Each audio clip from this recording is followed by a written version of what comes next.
El 24 de julio de 1969, el módulo de comando del Apolo 11, Columbia, amerizó en el Pacífico.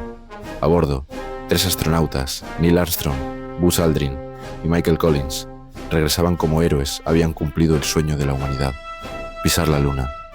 Detrás de ellos, una nación entera celebraba un triunfo épico, un triunfo de la ingeniería, la ciencia y un código de software tan vital, tan complejo que el propio programa espacial se negó a creer en su importancia hasta el último y agónico minuto. Pero la historia, en su afán por celebrar a los astronautas y a los gerentes de alto nivel, olvidó a una mujer, una joven ingeniera de software, cuyo nombre debería ser tan sinónimo de la llegada a la Luna como el de Armstrong. Olvidó a Margaret Hamilton. Para entender la proeza de Margaret Hamilton, debemos rebobinar hasta los inicios de la carrera espacial. En la década de 1960, la computación era un campo incipiente, casi mágico. Las computadoras eran máquinas gigantes, del tamaño de habitaciones enteras, y el software era una disciplina tan nueva que ni siquiera existía la palabra ingeniero de software. A quienes escribían código se les llamaba programadores o codificadores, a menudo con connotaciones de mecanógrafos, no de visionarios. Margaret Hamilton era una de esas codificadoras, una de las pocas mujeres en un campo dominado por hombres, en una época donde se esperaba que las mujeres se dedicaran al hogar. Pero Hamilton tenía una mente prodigiosa. Había llegado al MIT para trabajar en el laboratorio Charles Stark Draper, que estaba desarrollando el sistema de guía del Apolo. Su tarea era literalmente llevar al hombre a la Luna, no con cohetes ni con naves, sino con lógica, con ceros y unos. El desafío era monumental. El módulo lunar del Apolo, llamado Eagle, tenía una computadora de guía a bordo, una computadora del tamaño de una maleta, con la potencia de una calculadora de bolsillo actual. Su memoria era limitada, su capacidad de procesamiento aún más, y debía ser absolutamente infalible. Un solo error significaba la muerte de los astronautas y el fracaso de la misión Hamilton, y su equipo no solo escribían el código, tuvieron que inventar la disciplina del software desde cero. No había manuales, no había mejores prácticas. Cada línea de código era una exploración en lo desconocido. Ella fue la primera persona en usar el término ingeniería de software. Lo hizo para legitimar su trabajo, para demostrar que no era solo una tarea de codificación, sino una disciplina de ingeniería tan rigurosa como la construcción de un puente o un cohete. Luchó por ese término y con el tiempo el mundo la escuchó. Pero escribir el código era solo la mitad de la batalla. La otra mitad era tejerlo. Y aquí es donde la historia se vuelve casi increíble para una mente moderna, porque el código de Margaret no se grababa en chips de silicio, ni se guardaba en discos duros. En 1969, el software tenía que ser construido físicamente. Se llamaba Core Rope Memory, memoria de cuerda de núcleo, para convertir las matemáticas de Hamilton en algo que la computadora del Apolo pudiera leer. La NASA recurrió a una tecnología antigua, tan antigua como la ropa que llevamos puesta. El equipo de Hamilton imprimía el código final en enormes pilas de papel, y esas pilas se enviaban a una fábrica en Waltham, Massachusetts. Allí no había ingenieros de la NASA con batas blancas, había mujeres, muchas de ellas antiguas trabajadoras de la industria textil o costureras de precisión. Sentadas frente a telares electrónicos complejos, estas mujeres tenían la responsabilidad física de la misión en sus manos. Usaban agujas largas para pasar hilos de cobre a través de miles de diminutos anillos magnéticos del tamaño de un mosquito. El proceso era binario, pero brutalmente manual. Si la aguja pasaba el cable a través del núcleo magnético, la computadora leería un 1.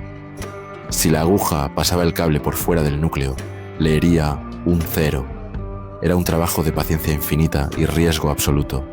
Lo llamaban, con un humor algo cínico, la memoria LOL, las siglas en inglés de Little Old Ladies, las viejecitas. Pero no había nada de gracioso en la presión que soportaban. Estas tejedoras tenían que ejecutar millones de puntadas perfectas. Un solo error, un solo momento de distracción donde la aguja pasara por fuera en lugar de por dentro, y el código se corrompería. No había tecla de deshacer, no había control Z. Si se cometía un error, el cable tenía que ser cortado y extraído manualmente, retrasando la misión y costando miles de dólares. O peor aún, el error podía pasar desapercibido. Podía quedar oculto en la maraña de cobre como una mina terrestre, esperando a detonar cuando los astronautas estuvieran a 300.000 kilómetros de la Tierra. Margaret Hamilton vivía con el terror constante de ese error invisible. Ella escribía la lógica, pero dependía del pulso firme de una costurera anónima para que esa lógica existiera. Su equipo pasaba noches enteras verificando los módulos tejidos, buscando fallos en el patrón, rezando para que el hardware fuera tan perfecto como el software. Esta fusión de alta ingeniería matemática y artesanía textil tradicional fue lo que finalmente creó el cerebro del Apolo. Un cerebro tejido a mano. Y ese cerebro iba a ser puesto a prueba de la manera más dramática posible, el 20 de julio de 1969. El módulo lunar Eagle, con Neil Armstrong y Buzz Aldrin a bordo, iniciaba el descenso final hacia la superficie de la Luna. El mundo entero contenía la respiración. Entonces, el caos. Las alarmas sonaron en el Eagle. Alarma de programa 1202, luego 1201. Repetidas veces, el corazón de los astronautas y de los controladores en Houston se detuvo. ¿Qué significaba? ¿Era un aborto inminente? ¿Una falla crítica que les costaría la vida? En Houston, los ingenieros se apresuraron a descifrar el mensaje. Era un desbordamiento de ejecución. La computadora estaba sobrecargada. Estaba recibiendo demasiados datos. La causa, un error humano, un interruptor de radar de encuentro, utilizado para acoplarse de nuevo con el módulo de comando, había sido dejado en la posición ON. En ese momento del descenso, estaba enviando datos innecesarios y constantes a la computadora del Eagle, abrumándola. La computadora tejida a mano estaba a punto de colapsar.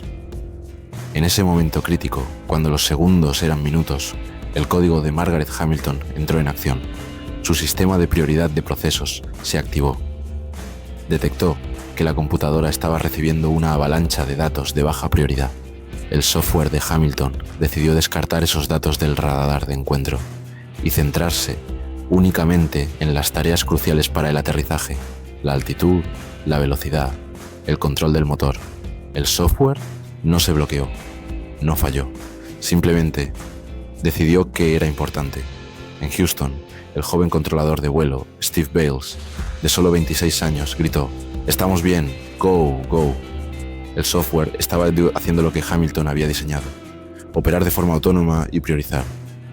Armstrong, que ya pilotaba manualmente el Eagle buscando un lugar seguro para aterrizar, ni siquiera se dio cuenta de lo cerca que estuvieron del desastre. El software había manejado la crisis silenciosamente, en segundo plano. Si Hamilton no hubiera insistido en un sistema tan robusto, si los gerentes hubieran tenido éxito en eliminar esa complicación, la computadora se habría bloqueado. El aterrizaje habría sido abortado. Quizás incluso los astronautas no hubieran regresado. El hombre no habría llegado a la Luna ese día. Margaret Hamilton no estaba en el centro de control de misión. Estaba en un edificio cercano. Y cuando escuchó las alarmas, sabía exactamente lo que me estaba pasando. Y sabía que su código lo había salvado. A pesar de su monumental contribución, su nombre fue borrado de muchas de las narrativas oficiales. Su foto más famosa, de pie junto a las pilas de listados de código de su equipo, tan altos como ella misma, se hizo icónica. Pero su rostro siguió siendo desconocido para el gran público. Recibió la Medalla Presidencial de la Libertad en 2016, casi 50 años después, por parte del presidente Barack Obama.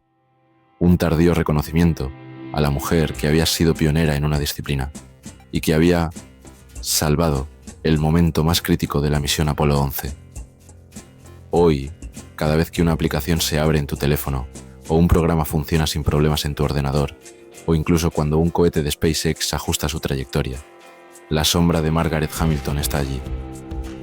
Fue la ingeniera de software que no solo inventó el nombre de su campo, sino que escribió el código que permitió a la humanidad dar sus primeros, inciertos, pero finalmente exitosos, pasos en otro mundo. Su historia Es la prueba de que, a veces, los héroes más grandes son aquellos que trabajan en silencio, línea a línea y puntada a puntada, construyendo el futuro.